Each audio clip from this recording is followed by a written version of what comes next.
Hi, in this episode, I would like to speak about a pretty simple and easy to implement strategy that I have discovered in the past few months, which helps me stay focused on the most important tasks that I have to do each day.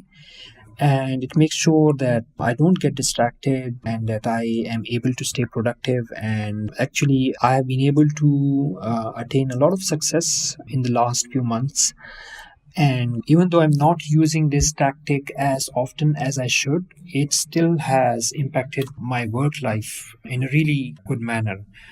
So it includes just a couple of items. Number one, you can use a simple notebook or you can buy a bullet journal, okay? And you can use your notebook or your bullet journal to note down the top 3 to 5 tasks that you have to do on that day, okay? And easy way to know what should be the top 3 to 5 items that should go in this list is to ask yourself what Tim Ferriss suggested in one of his podcasts on productivity, where he mentions that, I'm paraphrasing, but I hope I'm saying it correctly. He basically suggests that while selecting any task for the day, you should ask yourself if doing this task will make the rest of the tasks unnecessary or easy. So I think that should be your selection criteria, and I will make sure that I include a link to Tim Ferriss's episode on productivity where he talks about this. So what I do is that each evening I write down the top 3 to 5 tasks that I have to do the very next day. And once I've noted down these tasks, what I do is that I mention the time it would take me to complete each of these tasks. And when I'm mentioning the time, I'm basically writing down the number of 20-minute sprints it would take me.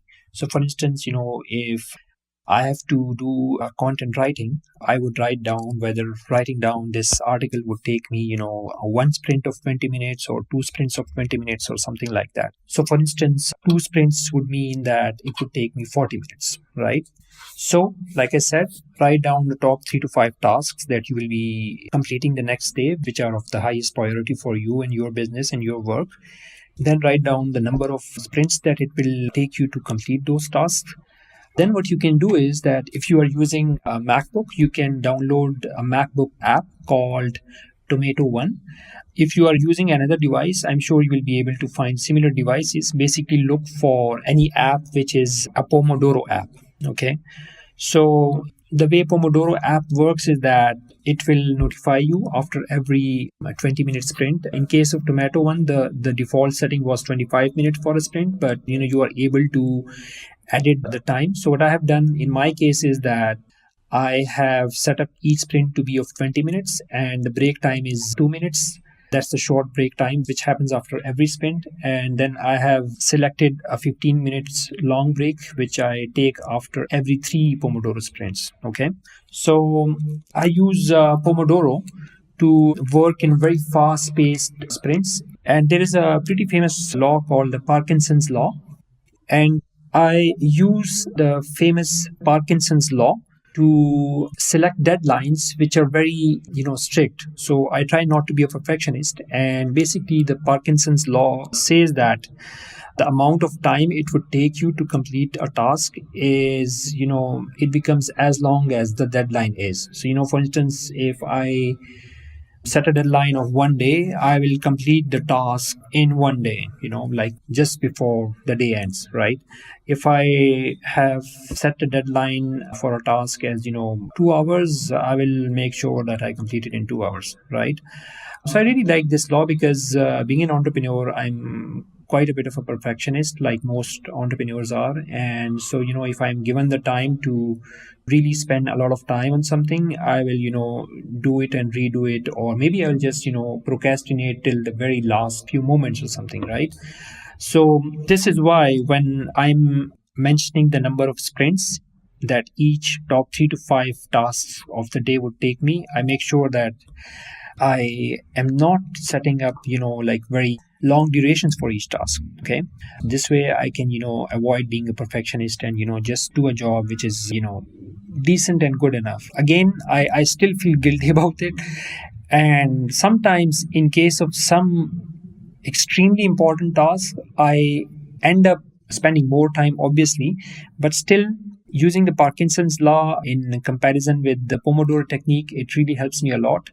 There has been actually various research reports according to which the ability to basically take short breaks between each sprint and deciding upon the task that you have to do beforehand, and the fact that you are creating a list and prioritizing them, all of this basically makes the Pomodoro technique more or less. So there has been research that doing so actually results in improved productivity and improved focus and a great creative flow. So it also helps you with avoiding distractions and staying very, very focused. And actually I was surprised that using this technique I'm able to get a lot of work done in basically just a few hours. So I'm still working on making sure that I use this technique every single day. I still get carried away sometimes and I may not use my bullet journal, but usually when I don't do that, I can see that my productivity and my ability to take care of the most important things suffers enormously, which is why I get back to using it again. And I hope that you can try it as well. And do let me know if you have any questions regarding it or if you have found any other ways in which you have improved your productivity.